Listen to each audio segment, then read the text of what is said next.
صبر البكباش أحمد عبد العزيز يقترب من نقطة النفاذ، دفعه ذلك لتوجيه رسالة شديدة اللهجة إلى قيادته.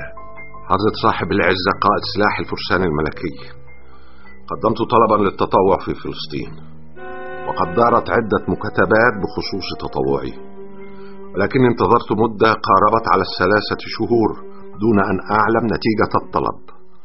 لذلك إذا كان هناك مانع لتحقيق طلبي فأرجو عرضي مع موضوعي على الرئاسة العليا حتى لا يضيع الوقت وتذهب الفرصة أو تخمد الجذوة التي قد تنطفئ نتيجة الركود والإهمال. وتفضل. من يقوم بتدريب المتطوعين وتأهيلهم؟ من يقود فدائيين مدنيين في أرض الميدان؟ أسئلة ظلت حائرة وإن كانت الإجابة حاضرة.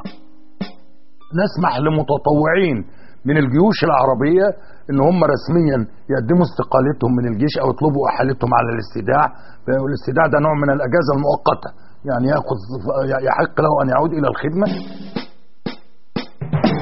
صدر قرار بانه يجوز لاي ضابط او جندي يتطوع، وحطوا لهم شوية حوافز بانه الجندي او الضابط ياخد سلاحه معاه وياخد ذخيرته وهياخد مرتب مضاعف من الجامعة الدول العربية. الآن يشعر الضابط أحمد عبد العزيز بأن الفرصة واتته ليكون محاربا مدافعا عن قضية عادلة، والآن أدركت القيادة أن عليها التعامل مع المتطوع الأول. على وجه السرعة يستدعى أحمد عبد العزيز لمقابلة حيدر باشا وزير الدفاع الوطني. ثواب أم عقاب؟ لم يكن عبد العزيز يعرف أي نتيجة سيسفر عنها اللقاء المرتقب. انتهى الاجتماع في يوم وصفه عبد العزيز في مذكراته بأنه الأسعد في حياته، فقد عين قائدا عاما لكتيبة المتطوعين أو القوات خفيفة الحركة. كان التكليف الجديد حديث الأوساط العسكرية والسياسية في مصر، وقد كان البعض يعرف الرجل بينما تساءل آخرون عنه وعن تاريخه. ولد أحمد عبد العزيز في مدينة الخرطوم عام 1907 ليصبح الابن الثاني للأميرالاي محمد عبد العزيز الضابط بالجيش المصري والمنتدب وقتئذ في مهمة رسمية بالسودان، والمعروف دوما بمواقفه الجريئة ضد الاحتلال الإنجليزي.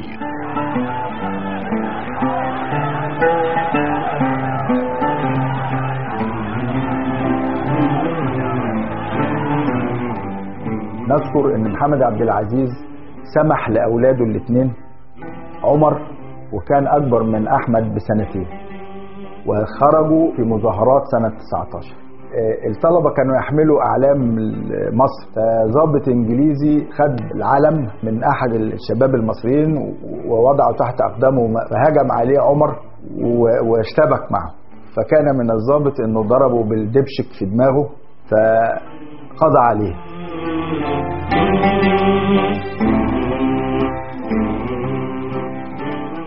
البطل أحمد عبد العزيز لم يتوقف رغم قتل أخوه عن الاشتراك مع المجاهدين ضد الجيش الإنجليزي.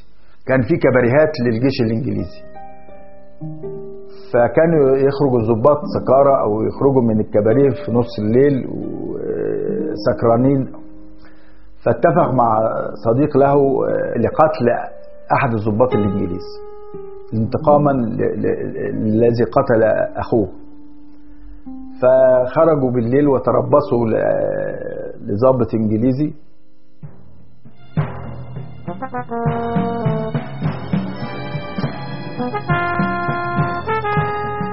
قبض بعدها على أحمد عبد العزيز وأودع السجن. استمر محبوسا لمدة 3 أشهر، أفرج عنه بعدها ضمن عفو عام عن المحبوسين على ذمة قضايا سياسية. فور حصوله على شهادة البكالوريا سنة 1925، ورغم أن ترتيبه جاء ضمن 100 الأوائل في القطر المصري، قرر عبد العزيز أن تكون دراسته عسكرية ليلتحق بالمدرسة الحربية والتي احتل فيها دوما الترتيب الأول، ليعمل بعدها في سلاح الفرسان المصري. كان هو بيدرس لنا موضوعين: التاريخ العسكري وركوب الخيل. فكان في حصص ركوب الخيل في منتهى الشدة والقسوة والعنف مع الطلبة علشان يطلع منهم ناس ناشفين، وتعامل مع حصان والحصان يبقى جامح، يبقى لازم تعرف ازاي تشكمه. وفي الوقت نفسه له اسلوب لطيف جدا في سرد التاريخ العسكري. كان هو ما بيلتزمش التزام شديد جدا بالمنهج، يعني فيها شيء من الخروج على المألوف، وده يمكن ده هو اللي كان بيشدنا اكتر يعني. وفي الوقت نفسه يخلق له مشاكل بينه وبين القيادات الأكبر.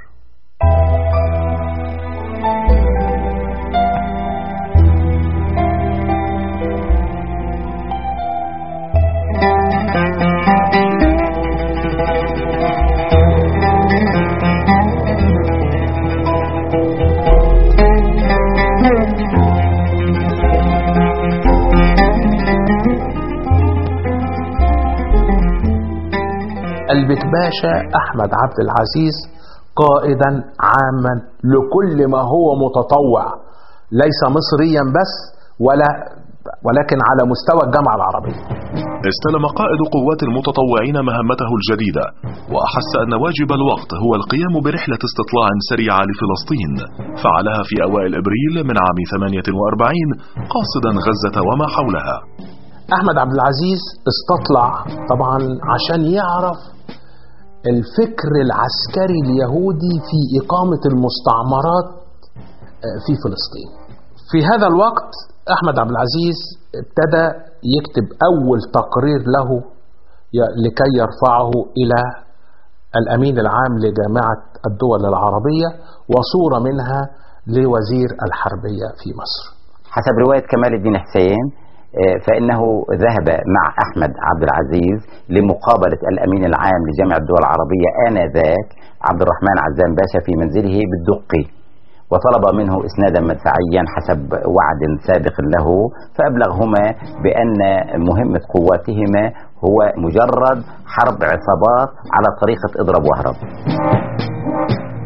اضرب واهرب كانت هي الخطة التي تبنتها الجامعة العربية، والتي كانت تتناسب في رأي أمينها مع طبيعة هؤلاء المتطوعين.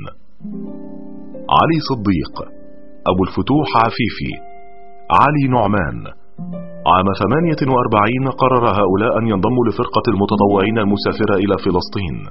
انتمى غالبيتهم لجماعة الإخوان المسلمين، منهم من قضى نحبه ومنهم من ينتظر. الحرب أصبحت حرب مقدسة،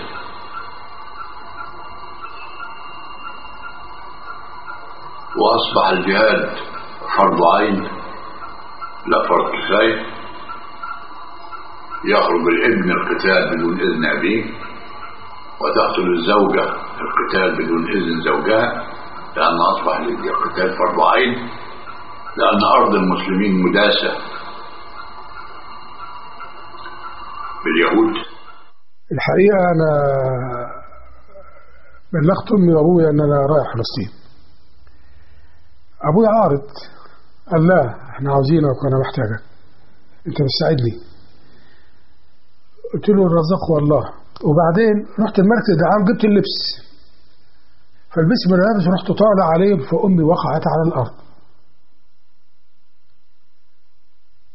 رحنا أول اختارونا بشكل دقيق جدا يعني، ولكن يعني اللي اختاروه في الجيش ما كانش بالشكل ده، الهيئة والطول والعرض والسن، فكان بينادوا على الأسماء بالميكروفون، فلان لايق فلان لايق، وأبو الصعبي شرب. فالحقيقة فسوح في الأرض وقعدت تبكي بشكل زرعي، فالإخوان شكروا فيا وأنا عملت عليك وتقول لا ما أجب علي. فمن هنا لهنا بالتفاهم مع إدارة الجيش إذا صعبت عليه وده على غرض لا. توافد المتطوعون على مراكز التدريب بقاعدة الهايك ستيب العسكرية القريبة من القاهرة، مدفوعين بروح وحماسة كبيرين للقيام بهذه المهمة المقدسة.